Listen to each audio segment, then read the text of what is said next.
say it with, some believe it's going to be before the tribulation, which is what I believe. Some think it's going to be halfway through. Then some will say we ain't got a rapture at all.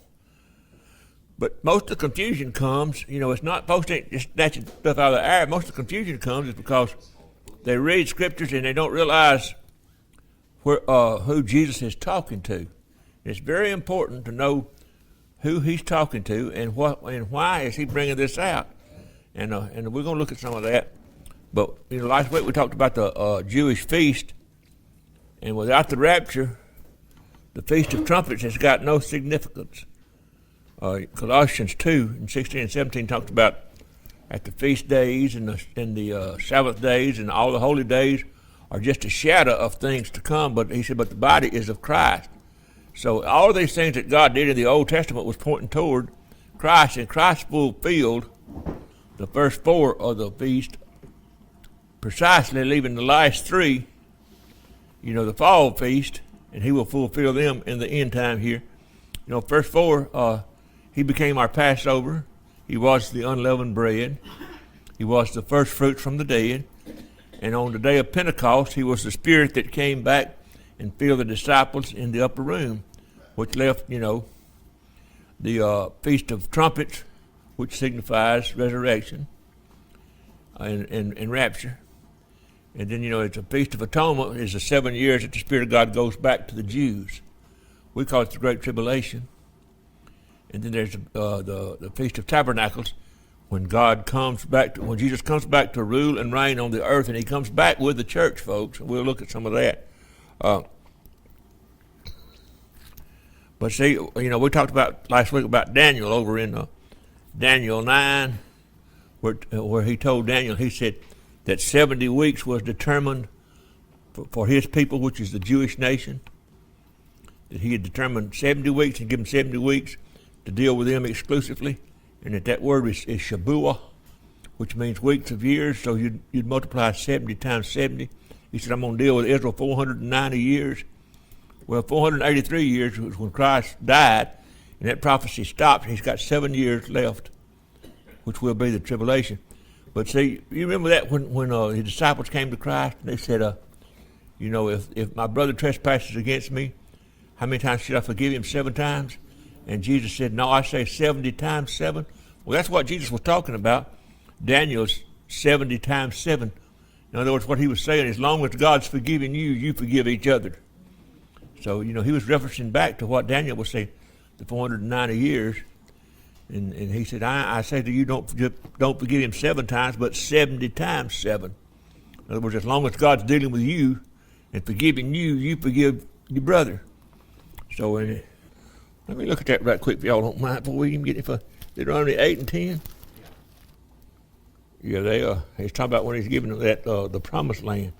He said when it comes to pass, what he said, when you've got all this goodness, don't forget to thank God for it. Yeah. No, what he's saying here, don't forget when you get full and you're not needing anything, don't forget to thank God for giving it to you. That's a lot of that where he's talking about over in the New Testament, talking about rich people. He says it's harder for a rich man to enter into the kingdom of heaven. He says it's not impossible. With God, it's possible. But what he's talking about there, so many folks, when they get wealthy enough, they think they don't need God. Yeah. So then they begin to reject God. So it goes along that same spirit. Hey, when God has blessed you, don't forget who sent the blessings. And it's easy to do that sometimes. I think it's what this nation's done largely. Yeah. We've grown fat. We've been blessed above all nations on the earth, and so many people has forgot where the blessings come from. And now it's fixing to start backing up, folks. You can just jot it down. It's fixing to start backing up. Any nation that forgets God, the Bible declared that the wicked should be turned into hell in all nations that forget God. And that we talked about a while ago. You can't say a nation that kills its own unborn, that's willing to kill its sick, that's willing to kill its elderly, is a nation that hadn't forgot God, because it is, folks. And you'd be surprised. No, y'all probably wouldn't. But there's millions of folks out there that thinks just like that. If it's in my way, I have a right to kill it. If it's a baby, if it's an old person, whoever, if it's sick. But that's that spirit that had a hold of Hitler. You know, it started out first they was after the Jews. The Jews was the reason for all of Germany's problems, and then they got to where they killed the handicapped, they killed the elderly, and we saw a documentary several years ago. Ben Stein put it out. I forgot what the name of it was. Do you remember what? It was a movie, but you know he was going back. Ben is a Jew. He went back into Germany and went to all these places where they'd killed the Jews. And he went to this place where it's supposed to have been a hospital, and Hitler would send out invitations to come to that hospital. He said, and the nurse was in there, and she had been there in the time of Hitler. And he said she was telling him that they would send out invitations to people to come and be checked out, you know, people that was handicapped and all that, like the government was going to help them. And when they got there, they would give them a shot to kill them. And old Ben said something about them being crazy. She said, "Oh no, they wasn't crazy. They was just doing what needed to be done." She didn't even see it as crazy for killing folks that was handicapped and all that. No, that was letting the other part of society not have to have that burden. She said, "Oh no, they wasn't crazy. They just doing what needed to be done." Folks, I call it crazy. It's that same spirit we got going on today. Well, let's start over in 1 Corinthians 15. We read this last week, but we'll start back there just to kind of bring us back up to speed. And then 15, we're going to try to go through the rapture all the way through to the millennial reign. We'll start at verse 51. Verse 51, 1 Corinthians 15, verse 51. He said, "Behold, I show you a mystery. We shall not all sleep, but we shall all be changed. In a moment, in the twinkling of an eye, at the last trump." Now, he's kind of telling you exactly when this is going to happen. The last trump is what they call the last trumpet that sounded in the Feast of Trumpets.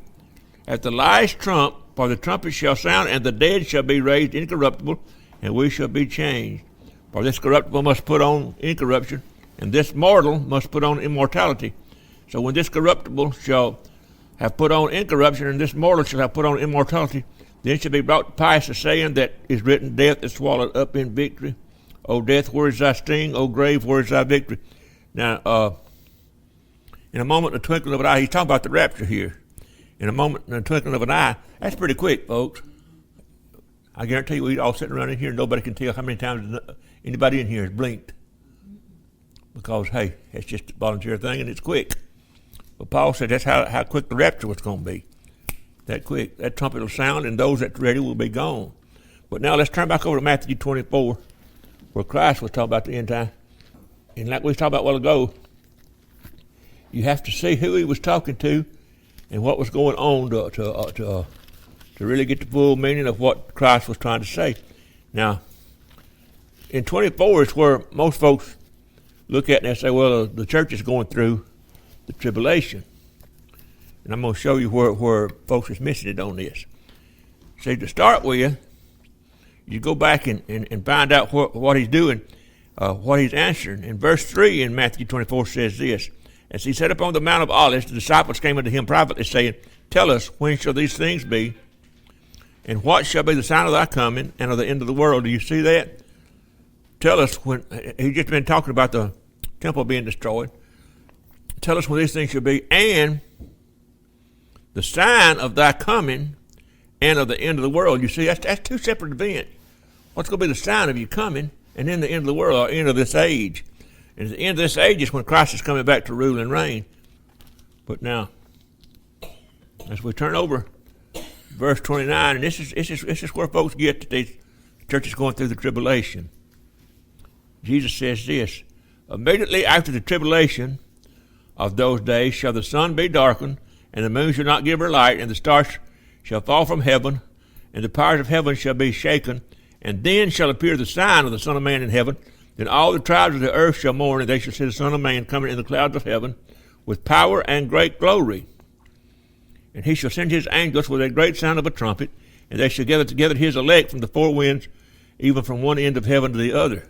But you see that says immediately after the tribulation? Yes. Folks, I see there, the church goes through the tribulation. No, Jesus is answering the questions that they asked him to start with.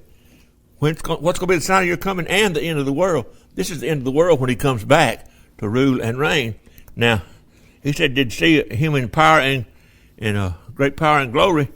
Now, Paul writing to the Colossians, I believe it's in the 3rd chapter. Let's just look at that right quick. Hold that, because we're going back to that chapter in just a minute. But let's look at Colossians, the 3rd chapter. They shall see him coming in glory. And it says this, verse 4. When Christ, who is our life, shall appear, then shall you also appear with him in glory. Do you see that? So he said they'd see that sign of him in the air in great glory. So the churches will be with him, part of his glory, folks, because you and I are the harvest of his suffering. Yes. We're here because of what he gave, what he did. And the people that he's talking about gathering in there is the tribulation saints and the Jewish remnant that has been saved during the tribulation. Jude, the 14th verse of Jude says that, he should come with thousands of his saints. So when he comes to rule and reign, the church comes back with him. Now, the church can't come back with him unless it's first been taken. But now, we read there in 1 Corinthians 15, where in a moment, the twinkling of an eye. And Jesus said here, in 24, it would be as lightning that shines out of the east and goes into the west. So he's talking about the rapture there, then he goes right into when he's coming to reign. Look, when he says that the sign shall appear, and all the nations of the earth shall mourn, Revelation tells us that they'll run to the hills and say, fall on us to hide us from the faith. Well, folks, that don't fit into a moment in the twinkling of an eye. And Armageddon happens during that time, and the armies of the world gather together in the place called Armageddon to stop Christ from coming. That's not in a moment in the twinkling of an eye. That can't happen in a moment in the twinkling of an eye. So you have to say that that's two different events. The rapture, that quick, and then they shall see his sign. I don't know how long it's going to take once they see the sign of Christ coming for him to get here, but to run to the mountains and hide is going to take some time. For the armies of the world together in a place called Armageddon, it's going to take some time. That's not a quick event. His coming to reign is not a quick event. The rapture is the quick event. And when he said no man knows the day or the hour, he's not talking about when he's coming to reign. He's talking about the rapture. And they still say that to this day about the Feast of Trumpets. No man knows the day or the hour when the Feast of Trumpets is going to start. I mean, they've got time set up where it's supposed to happen. It happens every year at that same time, except the trumpet that sounds that starts that Feast of Trumpets. They don't blow that trumpet until they say the high priest sees the first new moon. So until he sees that first new moon, it don't start. So if it's cloudy, it don't start on the day it's supposed to have started on. So they say no man knows the day of the hour it's going to start. That's the sign. He has to see that new moon for the Feast of Trumpets to start. So, and that's what Jesus was talking about when he said no man knows the day of the hour. He's not talking about when he's coming back to reign. He's talking about no man knows the day or the hour of the rapture. And there is no prophecy that says when this happens, the rapture is going to occur. No. So Jesus just knows when the church is ready and she's going. But the rapture will happen 7 years before he's coming back. Now, Revelations 4:4, and we've talked about this several times. The church is never seen on earth again after 4:4 until they come back with Jesus. They're already there before the first judgment seal is opened. It says this. Now he's giving John a vision into heaven. He said, immediately I was in the spirit, verse 2. And behold, the throne was set in heaven, and one sat on the throne, and he that sat was to look upon like a jasper and a sardine stone, and there was a rainbow about him, about the throne in sight like unto an emerald. And round about the throne were 24 seats, and up on the seats I saw 24 elders sitting clothed in white raiments, and they had on their heads crowns of gold. Now this is the symbolic church.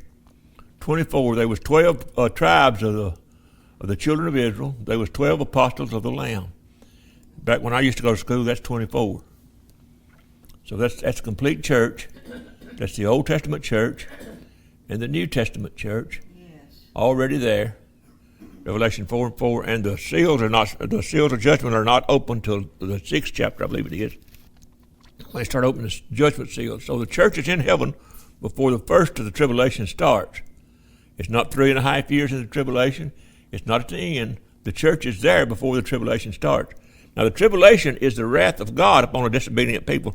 So those folks that don't believe in a rapture, I don't know why they think that God is going to pour his wrath out upon his church, which has looked to Jesus for their salvation. I mean, why would he be mad at you if Jesus has paid for your sins? It don't make sense when you think about it, folks. Now let's look over 2 Thessalonians for a minute. Chapter 2. 2 Thessalonians chapter 2. I'm going to show you something right here. We'll just start reading to get the whole point of it. We'll just start reading verse 1 and read down. It said, Now we beseech you, brother, by the coming of our Lord Jesus Christ, and by our gathering together unto him, that ye be not soon shaken in mind or troubled, neither by spirit nor by word nor by letter from us, as the day of Christ is at hand. Now when Paul's talking about the day of Christ is not the 24-hour period. It's talking about the whole timing period, the rapture, the tribulation, the coming. He said, Let no man deceive you by any means. That day shall not come, he's talking about when he's coming to reign, except there first come a falling away first, and that man of sin be revealed, the son of perdition. He said, Jesus ain't going to come back until the Antichrist is revealed. Come back to rule and reign. Who opposes and exalts himself above all that is called God, or that is worshipped, so that he, as God, sits in the temple of God, showing himself that he is God. Remember you not that I was yet with you, I told you these things, and now you know what withholds, that he might be revealed in his time. In other words, the Spirit of God is withholding him. The church is here on earth is withholding the Antichrist from coming into full power. But he said Christ wasn't going to come to rule and reign until there first come a great falling away, talking about falling away from the faith. And folks, that started in 325 AD, and it's multiplied in the end time. But there has to be a falling away from the truth, and that the man of sin has to be revealed. So now, that's when he's coming back to rule and reign. The rapture will happen before the beast comes into full power. It says this, and then, well, for the mystery of the iniquity does already work, but only he who now letteth or hinders will hinder until he be taken out of the way. In other words, when the Spirit of God is taken out of the way, then the Antichrist will be revealed. And then shall the wicked be revealed, that's the Antichrist, whom the Lord shall consume with the spirit of his mouth, and shall destroy with the brightness of his coming. Now hold that right there, and we'll look back at it in a minute probably. But look at Revelation 13 and 5. Revelation 13:5 says this, talking about the Antichrist. And there was given unto him a mouth speaking great things and blasphemies, and power was given unto him to continue 42 months. That's 3.5 years, folks. 42 months. Paul said he'd sit down in the temple of God, showing himself that he is God. And when he does that, there's 3.5 years left. And what we just read there in Thessalonians, it said that the Lord would destroy him with the brightness of his coming. So when he sits down in that temple and declares himself God, folks that has any knowledge, folks that has any knowledge of the Bible is going to know exactly how long it's going to be before Christ returns to reign.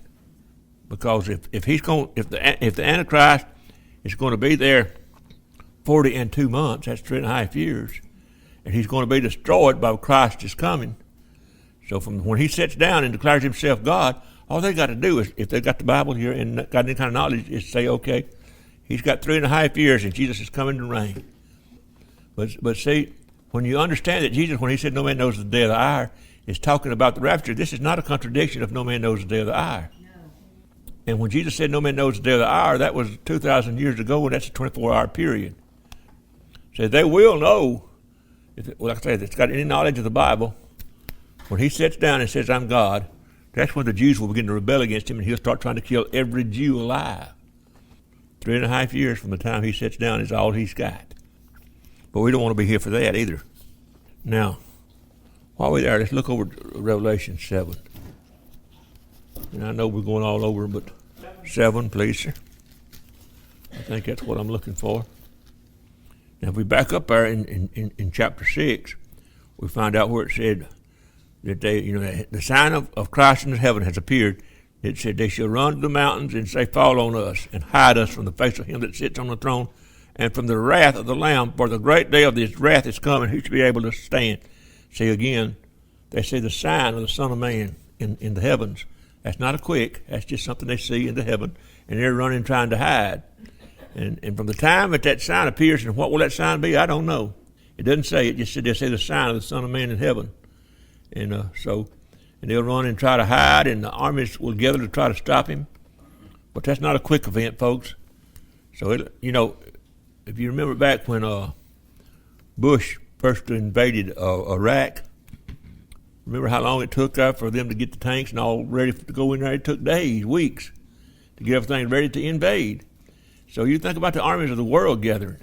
It's going to take some time for them to gather in Armageddon to stop the return of Christ. And you don't think sin will make you stupid?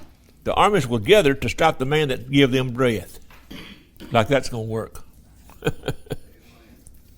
But this says, and after these things, I saw 4 angels, that's 71, standing on the 4 corners of the earth, holding the 4 winds of the earth, that the wind should not blow on the earth, nor on the sea, nor any tree. And I saw another angel ascending from the east, having the seal of the living God, and he cried with a loud voice to the angels to whom it was given to hurt the earth. This is the harvest angels. And the sea, saying, hurt not the earth, neither the sea, nor the trees, till we have sealed the servants of our God in their foreheads. And I heard the number of them that were sealed, and they were sealed 144,000 of all the tribes of the children of Israel. Do you see that? They were sealed of all the tribes of the children of Israel. That's the Jewish remnant, folks. That's when God goes back to fulfill that last 7 years He's promised Israel. Now, the Jehovah's Witness used to say that 144,000 was the Jehovah's Witness until their numbers got to be more than that, and then they begin to change the prophecy. During the tribulation, that they will turn to Christ. He said that they would to seal the servants of His God in their foreheads. These are those that realizes when the church is going, hey, we missed Messiah. That was Jesus was Him, and they'll turn, and they're sealed. And of course, the Antichrist will try to kill all of them, but it didn't work because they're sealed. God has sealed them. And the names are there. Of the tribe of Judah, sealed 12,000. Of the tribe of Reuben, 12,000. Of the tribe of Gad, 12,000. And it goes down tribe by tribe after tribe and gives the number. But like I said, to show you how far we can get off, the Jehovah's Witness used to say that's Jehovah's Witnesses. No, that's the Jewish remnant, folks. Yes. Got nothing to do with nobody but the Jewish remnant. But I want to show you something here. I wonder if that's in there. Yeah. Well, Charles Taze Russell wrote their Bible, though, so I don't really know how that works. But I do know they used to teach that, and then they got to be over 144,000 of them. So now what they say is, that's just the ones that's chose to stay on the earth. The rest of us going to heaven, but these are the ones that chose to stay on the earth. They still say they're Jehovah's Witnesses, but these just 144,000 has chose to stay here, and the rest of them goes to heaven. But I mean, how can you get plainer than all the tribes of the children of Israel, and then names them? Well, they did, because he rewrote their Bible to fit what he was teaching. That's the same way that the Mormon Bible was rewritten. That not trying to poke fun. It's sad, but Joseph Smith said he met an angel named Moroni. Yeah. Moroni. And I'm going to tell you what, if an angel shows up and says he's Moroni, don't believe it. I mean, that ought to be your first clue. That ought to be your first clue right there. But he said Moroni showed up and told him where there was some golden pages at. And so he went and interpreted those golden pages and got the Mormon Bible. Yeah. If an angel said... There's a bunch of them around here. that ought to give you a clue, though. If an angel shows up and says, I am Moroni, okay, I'll take you at your word. Moroni, that's what his name was. Moroni. And he's supposed to have interpreted those golden pages and got the Mormon Bible. Yeah. And that Mormon Bible says that when Jesus died on the cross, that he came to America and talked to Indians and killed the most wicked of them. Folks, Jesus ain't never killed nobody. No, he didn't. And when he died, he told you where he was going. 3 days. And Joseph Smith wrote the Bible.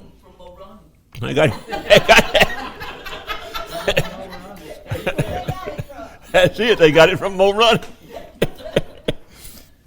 But you know, it would be hilarious if it wasn't so sad that folks buys into that. But I got one of their teachers one time so mad at me. He would have whooped me if he thought he could have. That's back before I got old and decrepit, he decided he better not try that. But he was coming to a buddy of mine's house and teaching him. He was trying to get a Mormon church started in Talladega area. And he was talking about these golden pages. And they ain't got the golden pages. You just got to take that. Okay, you give Joseph the golden pages. I told him, no, man. They don't fit with this word. I said, look, give me enough time and I could write you a Bible. Oh, that made him mad. I said, it wouldn't be a Bible, you know. But it fit what they wanted to hear, and so they took it. I mean, look, anybody could sit down and write something and say, hey, I found the golden page and got this interpretation of it. Well, show me the golden page, number one, and show me where it fits anything else in history, and show me where it fits this word. And like I said, when they say when Christ died, he came over here and talked to Indians and killed just the most wicked of them. Well, let me tell you something, folks. Sin will kill you, but Jesus ain't never killed nobody. He said if it steals, kills, and destroys, it's a thief, not him. But that's what happened. But when we get out of this word, see, this word backs all the word will fit each other. Every scripture will fit the other scriptures. And when we get out of this word, we get into that silly stuff like that. Verse 9 says, after he sealed these 144,000, the seal of God in their foreheads. And again, one of the prophets, Ezekiel, I believe it was, talked about this very thing, being sealed by God in the end time. But verse 9 says, and after this, but I beheld, and lo, a great multitude, which no man could number, of all nations and kindreds and people and tongues, stood before the Lamb and before the throne and before the Lamb, clothed with white robes and palms in their hands, and cried with a loud voice, saying, salvation to our God, which sitteth upon the throne and unto the Lamb.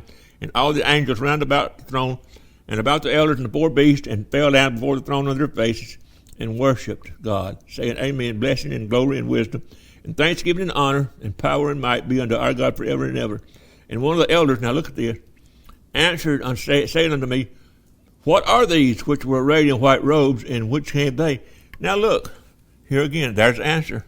Number 14, as plain as you can get it, who these were. And I said, sir, thou knowest. And he said to me, these are they which came out of great tribulation, and have washed their robes and made them white in the blood of the Lamb. That came out of great tribulation. This is the tribulation saints. It's the Jewish remnant and the tribulation saints.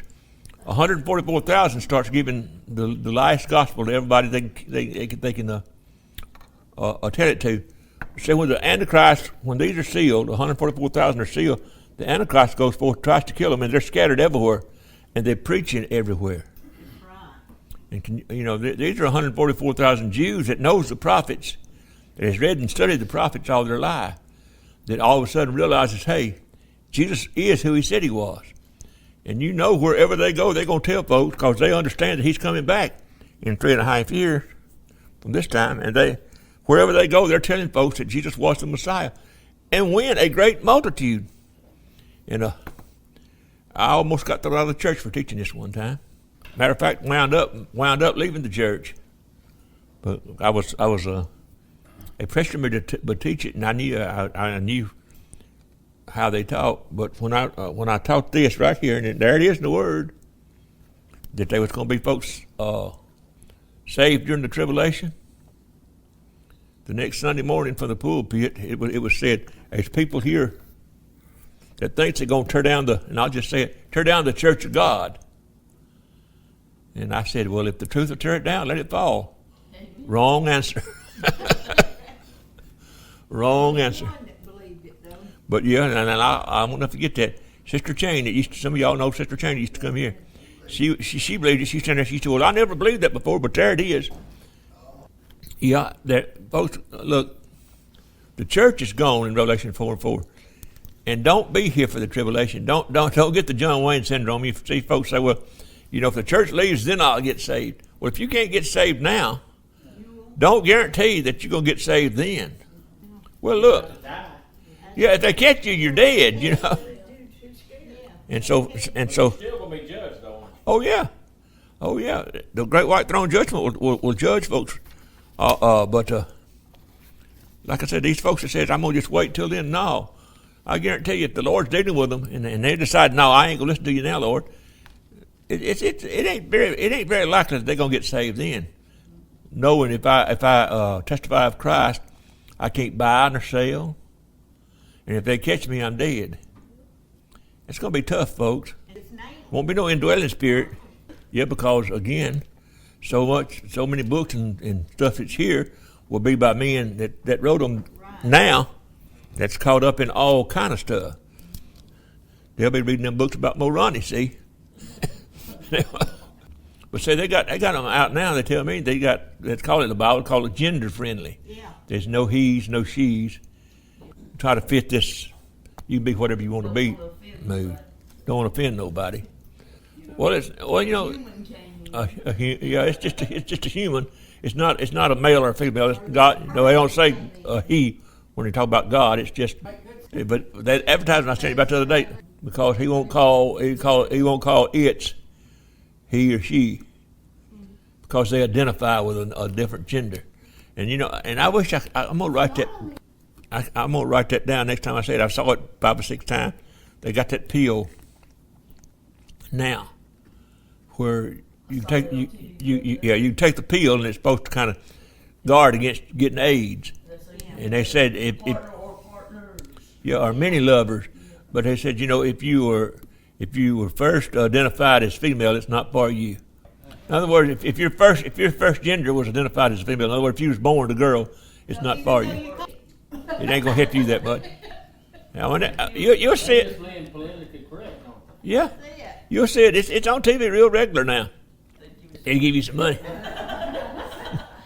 let you borrow about 10 million. Hey, I'm a billionaire. I want to borrow about 10 million. We live in a crazy world, folks. Jesus is coming. I can understand now when he said, when the Son of Man cometh, will he find faith on the earth? I can understand that. Revelation's 11th chapter, we find the 2 witnesses. The church is gone, the tribulation is on, and God sends 2 witnesses. Verse 3 says this, I will give power unto my 2 witnesses, and they shall prophesy 1,260 days clothed in sackcloth. There it is again, 3.5 years in the Jewish years. The Jewish years is 360 days. They're not 365. They're 360. But they're going to prophesy 3.5 years. It says, if any man will hurt them, fire proceedeth out of their mouth and devour their enemies, and if any man will hurt them, he must in this manner be killed. And these have power to shut up heaven, and it rain not in the days of their prophecy, and have power over waters to turn them to blood, and to smite the earth with all plagues as often as they will.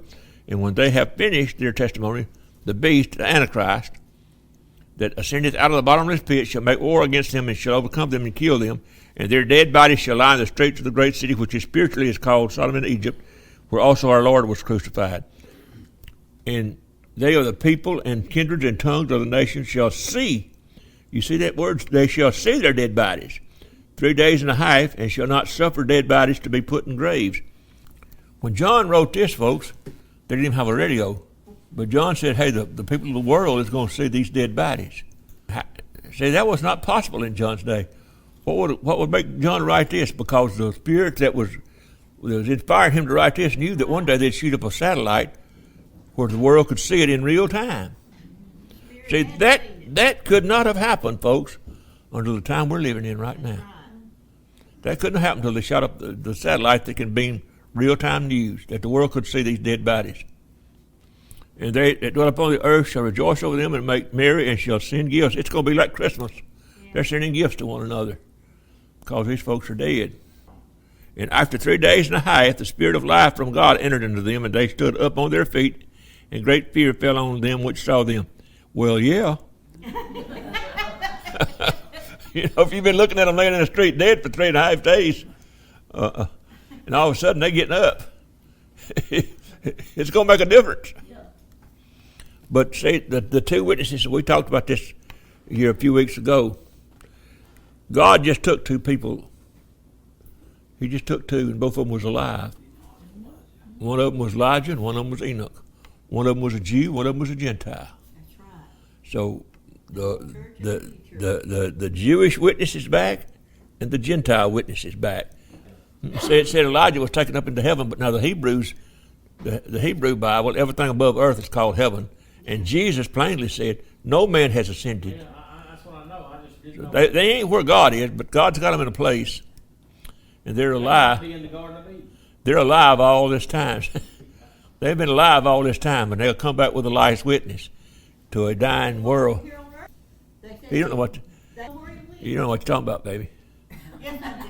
I mean, I ain't talking about you don't. I said they don't. Oh, they don't. But they was a There was an accident and the car was. there was a story here a few years ago, and this young boy, and he was the son of an evangelist, but he got out there and got on drugs, and he was driving a sports car. He decided to kill himself, and he said that he saw this car parked on this couple had parked their car on the side of the road, just went across the street to a service station, and to get something, but they didn't pull over to the service station. They just parked the car, and he saw that car, and he decided to kill himself. So he just floorboarded that little old car he was in, and ran into the back of that parked car, and it threw him over. It knocked his hood off, and it threw him over on the engine, and the car was afire.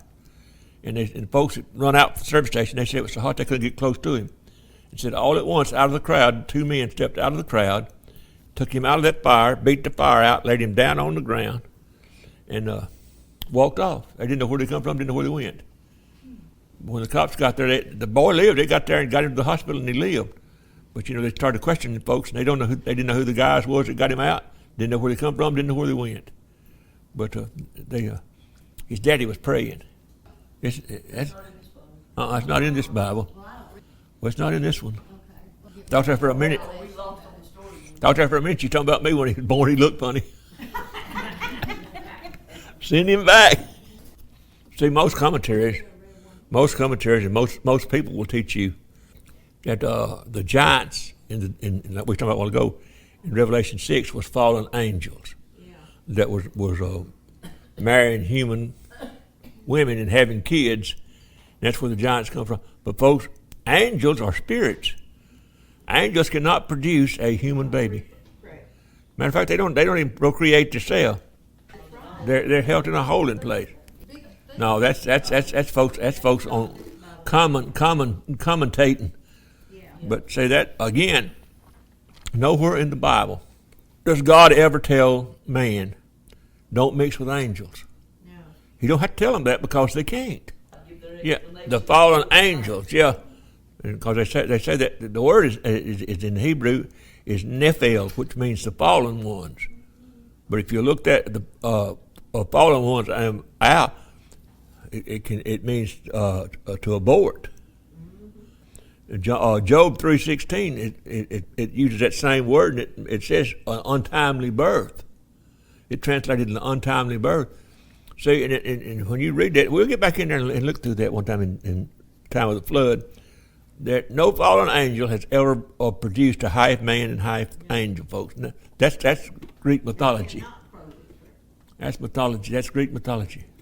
Sure. Yeah, Job talked about he wishes he had been a victim of an untimely birth or an abortion. See, because he was in such bad shape. He said, "I wish I had never even been born." See, and that's the same. That's the same word as translated giants in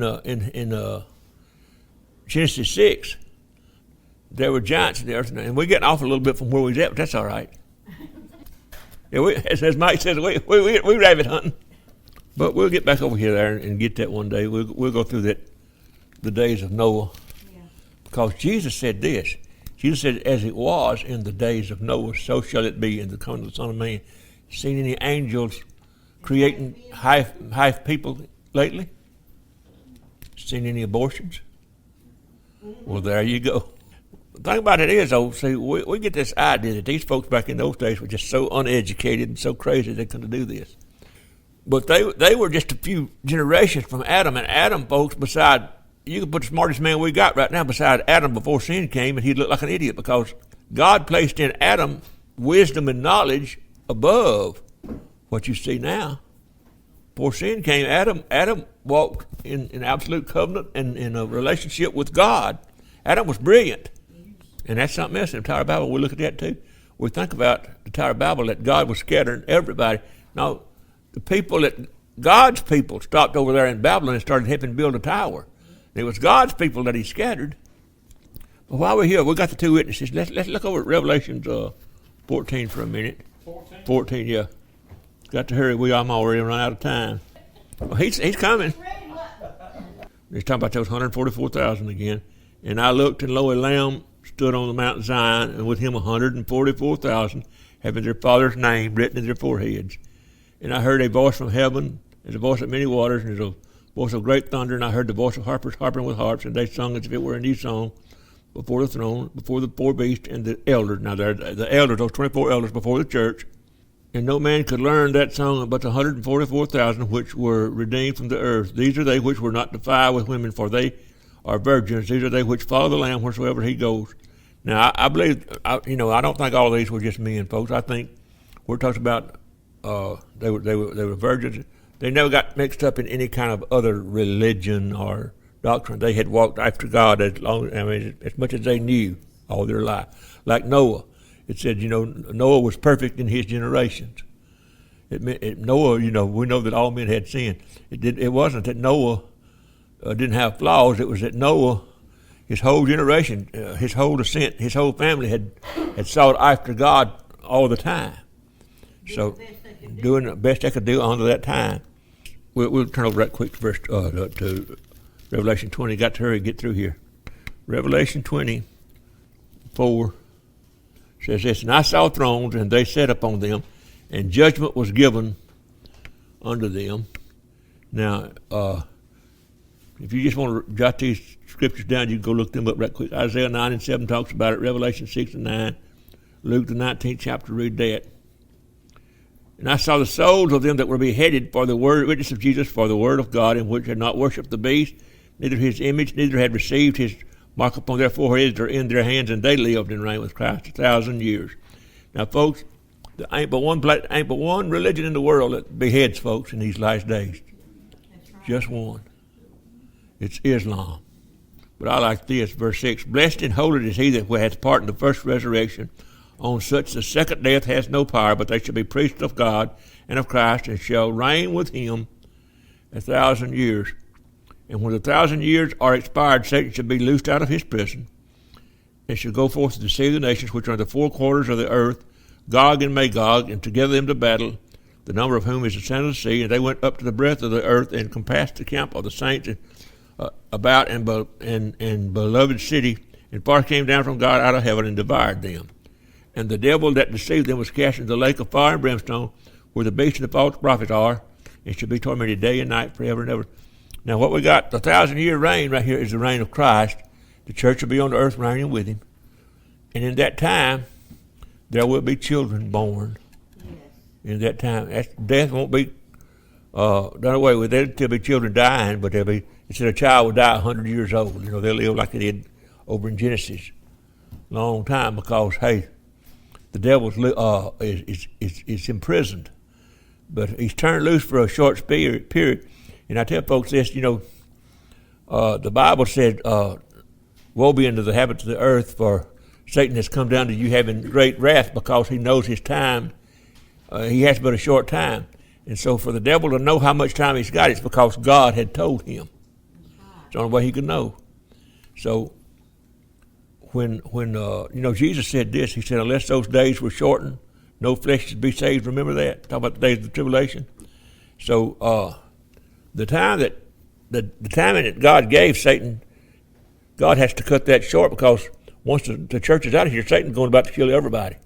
He said those days are short. In other words, he's took some of the time away from Satan in order to save flesh.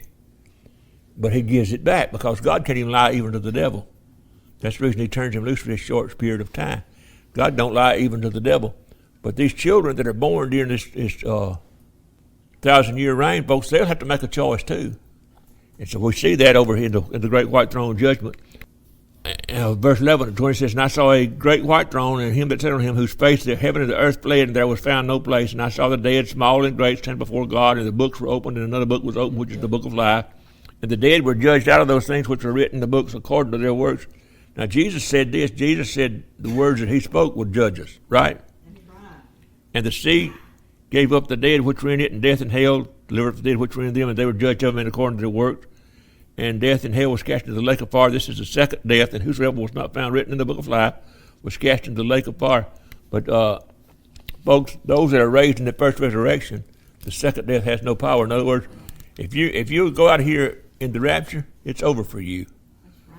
It's over for you. Then you will be made a new body, you will be as Christ is. And so, don't miss when that trumpet sounds.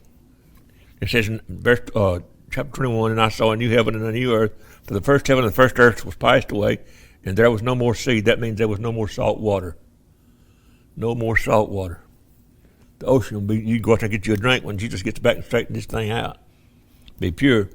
And I, John, saw the holy city, New Jerusalem, coming down from God out of heaven, prepared as a bride, adorned for her husband. Now, this New Jerusalem is the government seat of God, and it comes down. And it says, behold, the tabernacle. You see that word tabernacle? Behold, the tabernacle of God is with man, and he shall dwell with them, and they shall be his people. And God himself shall be with them, and be their God.